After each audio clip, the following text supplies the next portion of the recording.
Dad, it's done.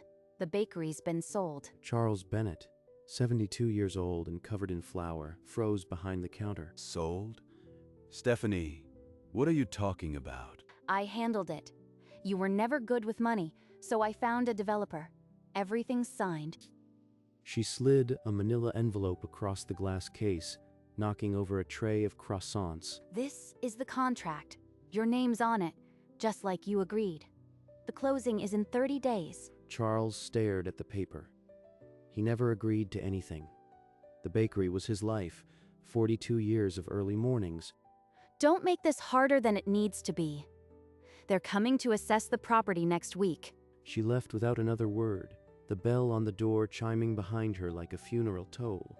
Alone, Charles looked closer at the signature. It looked like his, almost, except for the B, that he never wrote that way. The paper shook under his calloused fingers. He had built this bakery from nothing. Every brick, every recipe, every memory. 42 years earlier, in the spring of 1981, he and his wife Sarah had hung the sign themselves. She had been gone 7 years now, but in the back kitchen, a new generation kept the ovens warm. Lila, his 22-year-old granddaughter, was as much a part of the bakery as the yeast in the bread. Grandpa, you are going to live forever if you keep eating your own sourdough. I swear it's magic. Charles stepped into the kitchen, still holding the envelope. His face emptied her smile. What's wrong? What happened? Your mother was here. She says she sold the bakery.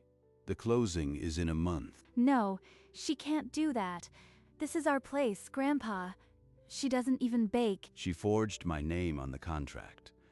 But I won't let her take it from us. I promise you that. He glanced at Sarah's photograph on the wall.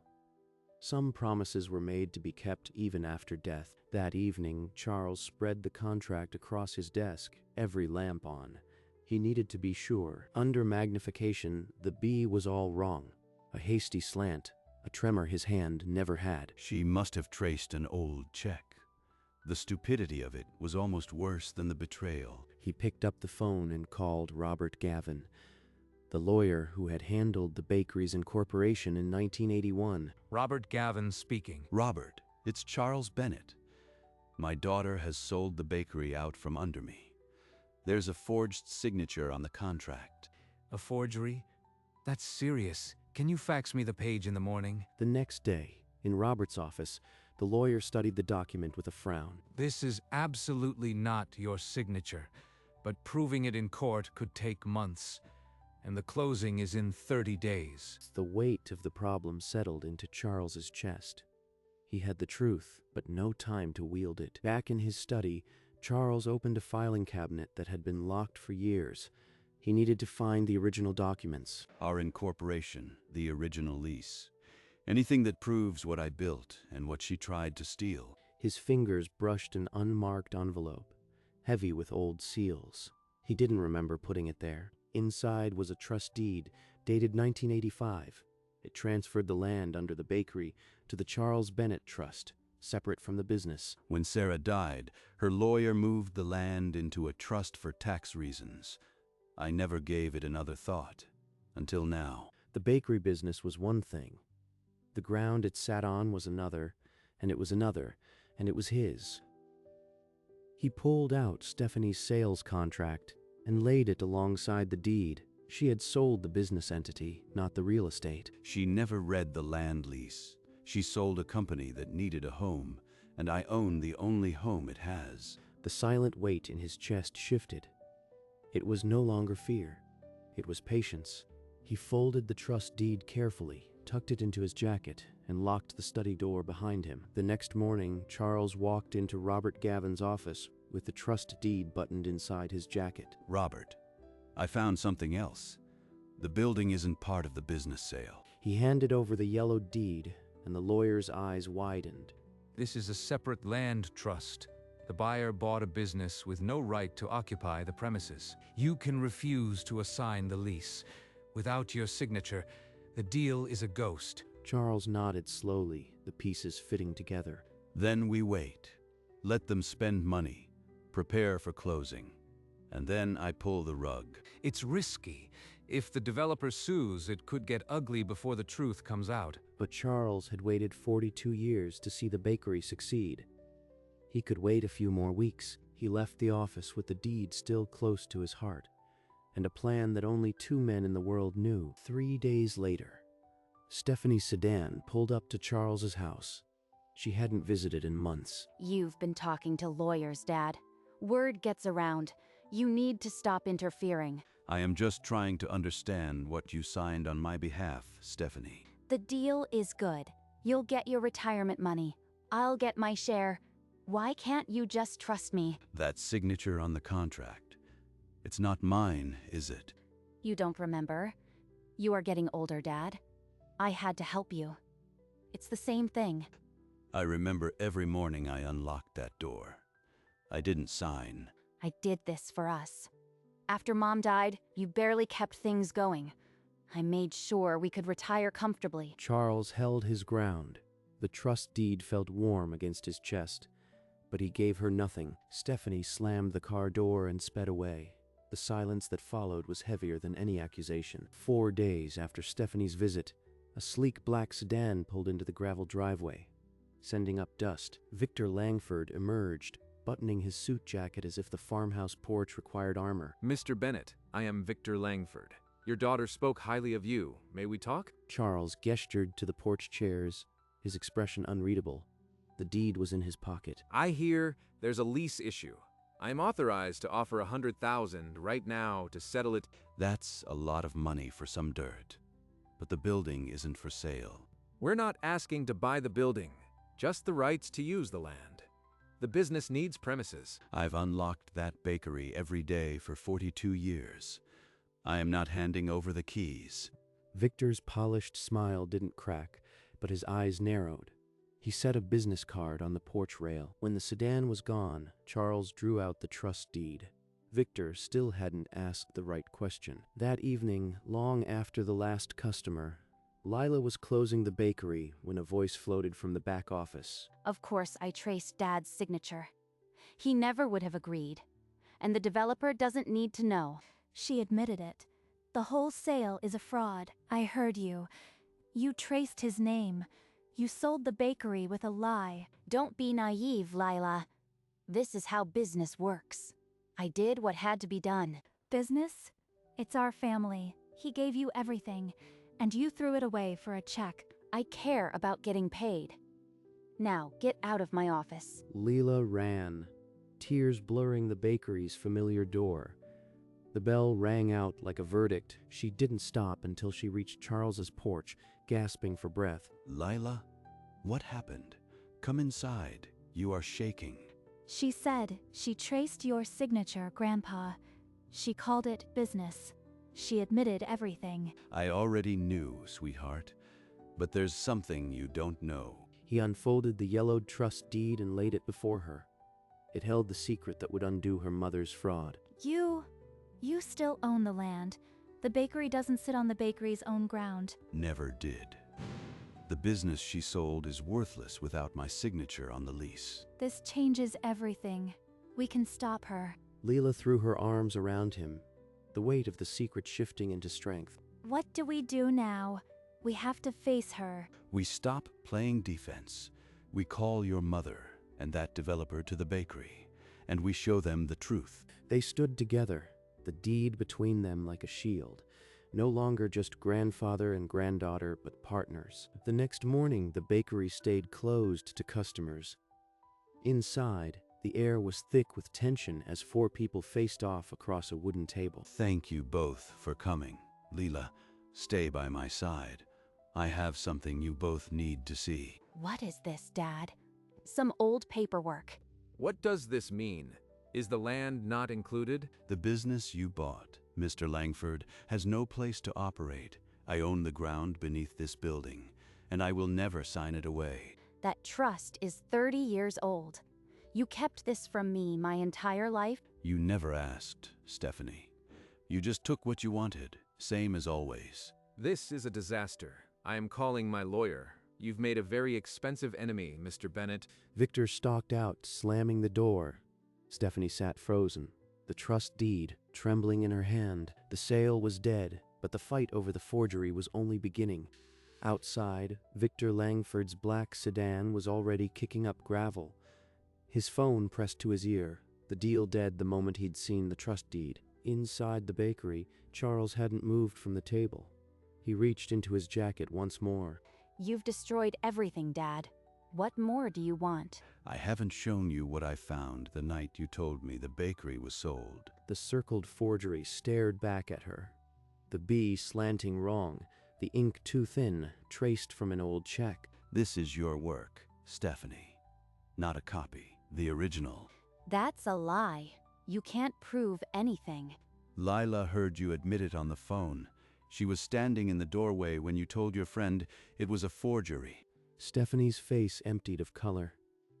The last of her lies collapsed around her. Charles folded the contract, nodded for Lila to follow, and walked out through the front door, leaving Stephanie alone in the dusty light of her own ruin. 3 days after the confrontation, a thick envelope from Victor Langford's legal team landed on Robert Gavin's desk. They're threatening to sue you for tortious interference, Charles. Victor claims he's the injured party. Let him. Show them the contract. Show them what my daughter's real signature looks like. Robert drafted a response that was as much a shield as a weapon. It cited the forged signature, the separate land trust, and the precedent that fraud vitiates consent. The call from Victor's attorney came that afternoon. Their tone had shifted dramatically. They're walking away, Charles. The sale is annulled completely. The annulment was filed that afternoon. Victor Langford's company formally withdrew all claims. He could file criminal charges. The evidence was overwhelming. But his daughter's face, her mother's face, stopped him cold.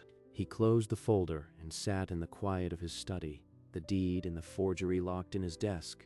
The hardest choice still lay ahead. By Tuesday, the story had rippled through town. Forgery, a developer turned away, a family broken. One regular leaned across the counter. I heard what happened. Are you okay? We're fine. My grandfather still owns this land. The developer can't touch us. Charles paused in the kitchen doorway, wiping flour from his hands. Her voice was steady now. She's tougher than I was at that age. Sarah would be proud. A brief article appeared in the local paper. Historic bakery prevails after land dispute. No names, but everyone knew. A man muttered, "Guess the Bennetts are in the news again." But Lila kept her smile steady. Better it be the truth than a lie. This bakery has been honest since 1981. She's right. You all deserve to know what kind of family runs this place. The bakery stayed open. The register rang. The truth, for once, was enough. A week after the article, Stephanie's sedan appeared at dusk, its engine cutting out like a held breath. Dad, please. Victor is threatening to sue me personally for fraud. I could lose my house. You did this, Stephanie. Every step from the forgery to the lie. I know, I did. But I am your daughter. Think of what Mom would want. Her mother's face flashed in his mind. Sarah's patient smile. But also the years of asking him to fix her mistakes. Your mother would want you to be honest. You haven't been. So, you'll just let them ruin me? I am not pressing charges. That's more than you deserve. But I won't shield you from the consequences you brought on yourself. She stared at him, tears cutting tracks through her makeup.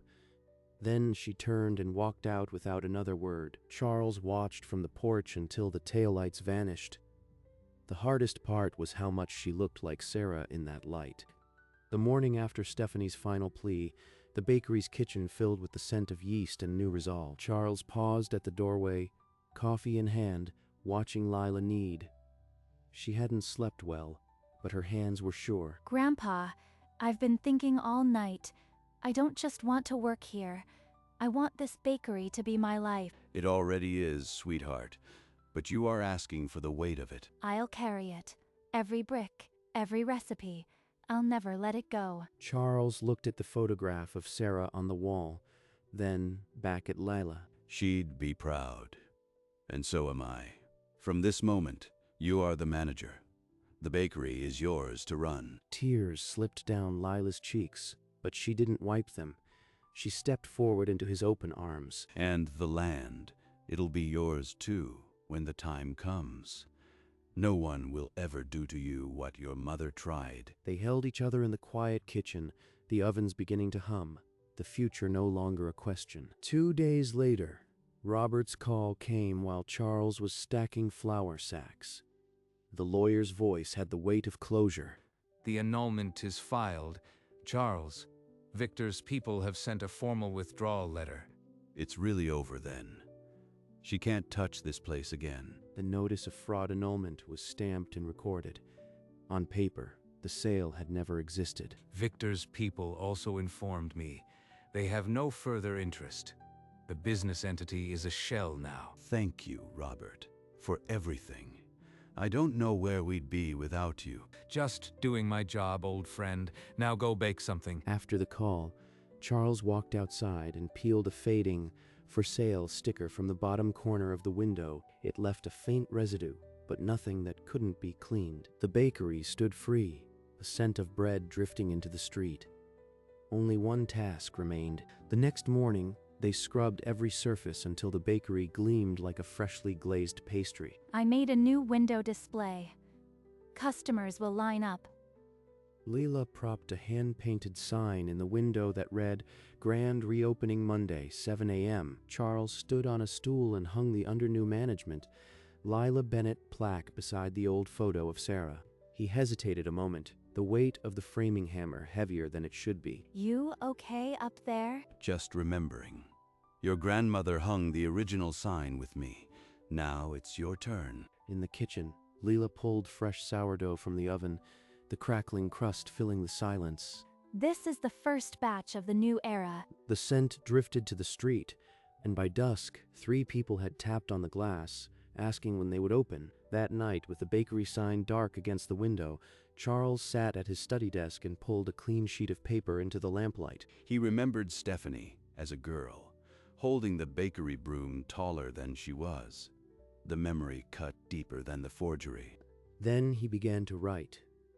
The pen scratched against the silence. I know the signature was not mine. The land was never part of your sale. I found the trust deed your mother arranged. He paused, thinking of Sarah. She would have wanted a softer hand, but not at Lila's expense. The bakery will reopen under Lila. She is the future now. I will not let anyone take that from her. Not even you. He wrote that he would not press charges. Though the evidence was thick in his desk drawer, I hope you find a way to be whole again. But I cannot be the one to carry you there. This is goodbye for now. He signed his name, not with love, but with a grace that cost him more than anger ever could. He folded the letter, sealed it, and wrote Stephanie's name on the envelope. The bakery would open tomorrow without her. Monday arrived in a wash of pink dawn. The queue snaked past the benches, newspaper pages fluttering in the breeze. Inside, Charles waited behind the counter, the letter to Stephanie already gone. His hand rested around a heavy brass key. They're already here, Grandpa. Then let's not keep them waiting. Today is all yours, Lila. The first customers surged in, filling the counter with laughter and the clink of coins. Fresh sourdough, hot out of the oven. From his corner table, Charles watched the line swell. Lila moved behind the counter with the certainty he'd always hoped to see. When the rush eased, he walked to her and pressed the heavy key into her flour-dusted palm. This was my father's. Now it's yours. The ground beneath us is as much yours as the bread in your hands. Lila closed her fingers around the brass, tears cutting through the flour. The bakery erupted in applause. 2 days after the grand reopening she read about online, a small envelope landed in Stephanie's mailbox. She pulled it from the pile of flyers and froze at the handwriting, her father's deliberate and tidy, the loops on the S exactly the same as on childhood birthday cards. He couldn't even wait a week. He had to write it before the doors opened again. She opened it on the stairs, the paper trembling so hard she had to read each line twice. I know the signature was not mine. I found the trust deed your mother arranged. Mom's trust deed. The land was never part of the business. I sold a shell. He knew the whole time. The bakery will reopen under Lila. She is the future now. He gave her the key. He gave her the ground. He gave her everything I threw away. She read the promise not to press charges, a grace she didn't deserve, and it stung worse than any accusation. The letter slipped off her knee. She sat on the cold stairs, the apartment silent, and didn't move as the afternoon shadows stretched into evening. A few weeks after the reopening, the bakery settled into a calm rhythm. Leela caught his eye from behind the counter and waved, a smudge of flour on her cheek. An older woman settled into the chair across from Charles after paying for her loaf. "I haven't seen your daughter around," she said carefully. "Hope she's all right." She's taking some time. Figuring things out, I hope. The woman nodded and sipped her coffee.